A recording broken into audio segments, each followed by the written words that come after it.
हमारे साथ कांग्रेस अध्यक्ष मल्लिकार्जुन खड़गे जिनसे बात करते हैं। सर, बिहार में चुनाव चल रहा है, पहले चरण का मतदान हो चुका है, आप भी लगातार वहाँ दौरे कर रहे हैं, क्या असेसमेंट है सर, क्या फीडबैक आ रहा है आप लोगों को? हमारा तो फीडबैक ये है कि सभी लोग को हमने जो एंगेज किया वो तो ये कहते हैं कि इस बार अच्छी स्थिति है और गठबंधन को चांस है। तो ये हम गठबंधन के लोगों को भी एक विश्वास पैदा हुआ है कि ये जो चुनाव ठीक ढंग से चल रहा है और गठबंधन जरूर जीतेगी। तेजस्वी यादव मुख्यमंत्री बनेंगे राहुल जी के सपोर्ट से, और राहुल जी जो गठबंधन के लोग मिलके काम कर रहे हैं, ये बहुत बढ़िया काम कर रहे हैं। और आज प्रियंका गांधी भी खुद फील्ड में उतर के अब कम से कम 10-15 मीटिंग उन्होंने की। सभी लोग हमारे पार्टी के काम कर रहे हैं और दूसरे गठबंधन के लोग भी काम कर रहे हैं। तो ये आशा है हमको जरूर हम जीतें। सर, आप लोगों की तरफ से सवाल खड़े होते हैं कि एनडीए का चेहरा कौन होगा। हालांकि एनडीए की तरफ से बार बार कहा जा रहा है कि नीतीश कुमार के नेतृत्व में ही चुनाव लड़ रहे हैं। नेतृत्व बोल रहे हैं, लेकिन हम जैसा बोले तेजस्वी को हम मुख्यमंत्री बनाएंगे, क्या उन्होंने ये बात कही है? और ये अगर बनाना ही है तो क्यों हिचकिचा रहे हो? हमारे एमएलए तय करेंगे, हमारे एमपी तय करेंगे, हमारे पहले तो ऐसा नहीं बोलते थे आप।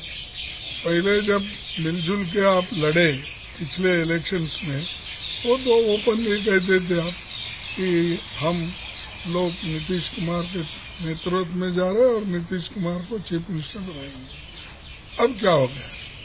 अब उनको हटाने की कोशिश चल रही है और उनके दिल में कुछ काला है।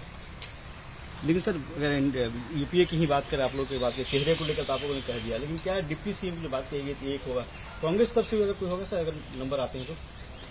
देखिए, हर चीज अब इलेक्शन के बाद जो चीजें बोलना है वो बोलेंगे, लेकिन अब फिलहाल जो हम इलेक्शन में वायदे किए हैं उन वायदों पर हम चलेंगे और जो भी आंकड़े बनेंगे चुनाव के बाद, बनने के बाद सभी कुछ निर्णय होगा। हम सभी यहाँ कांग्रेस हाईकमांड बैठेगी, सब सारी चीजें तय करेगी। सर, चुनाव के दौरान ही कहा गया कि कट्टा रखा गया और उसके बाद तेजस्वी यादव को मुख्यमंत्री के नाम के लिए घोषणा कराई गई आरजेडी की तरफ से, कांग्रेस से। ये देखो, ऐसी झूठे बातें हमेशा मोदी जी करते हैं। अरे कोई कांग्रेस पार्टी को उनके क्या बोलते हैं इसको, कट्टा रखते हैं। कांग्रेस पार्टी 140 साल का उसका एक्सपीरियंस है, आज तक कोई नहीं बोला। और ये अगर बोलते हैं तो मुझे ऐसा लग रहा है कि ये सत्य से दूर बातें बोल रहे हैं। और मोदी जी को तो हमेशा झूठ बोलने की आदत है और झूठ पे झूठ बोलते ही जाते हैं। सर, एक आखिरी सवाल है, इस बार चुनाव में देखा गया कि पिछली बार के मुकाबले आप लोगों ने कम सीटों पर चुनाव लड़ा, क्या खास वजह थी या फिर आप लोगों ने गठबंधन के लिए सेक्रीफाइस किया? देखिए, ऐसा नहीं था। हम स्ट्रैटेजी क्या थी हमारी, जीतने के लिए क्या करना चाहिए वो हमने किया। हमारे गठबंधन के दूसरे पार्टियां जो है वो भी उन्होंने किया।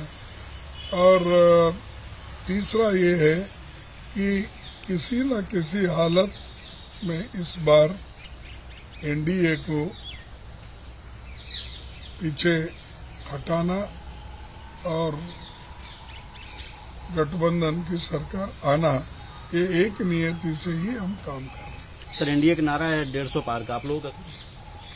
हाँ, जो मोदी जी बोल रहे 150 पार, गनीमत है ये नहीं बोले 243 नहीं बोले, वो मोदी बोलेंगे या कौन दूसरे और बोले। अरे कोई ऐसे ही बोल के ये लोग अपनी गवर्नमेंट खुद के पैरों पे नहीं बना सके। पार्लियामेंट में प्रधानमंत्री 2 पैर लगा लेके चल रहे हैं और आज ये बोल रहे हैं कि मैं 160 जीत रहा हूँ, 150 जीत रहा हूँ, कोई बोलता है कि 2/3 मेजोरिटी है। ये सब झूठ बातें हैं। गठबंधन जीतेगी, तेजस्वी मुख्यमंत्री बनेगा। राहुल गांधी जी जो काम किए वो सब काम आज राहुल गांधी, प्रियंका जी जो मेहनत कर रहे हैं, वो मेहनत वेस्ट नहीं जाएगा, उसका फल हम सबको मिलेगा। न्यूज से बातचीत के लिए शुक्रिया। वीडियो जर्नलिस्ट हरीश के साथ रवि सिसोदिया, न्यूज 18 दिल्ली।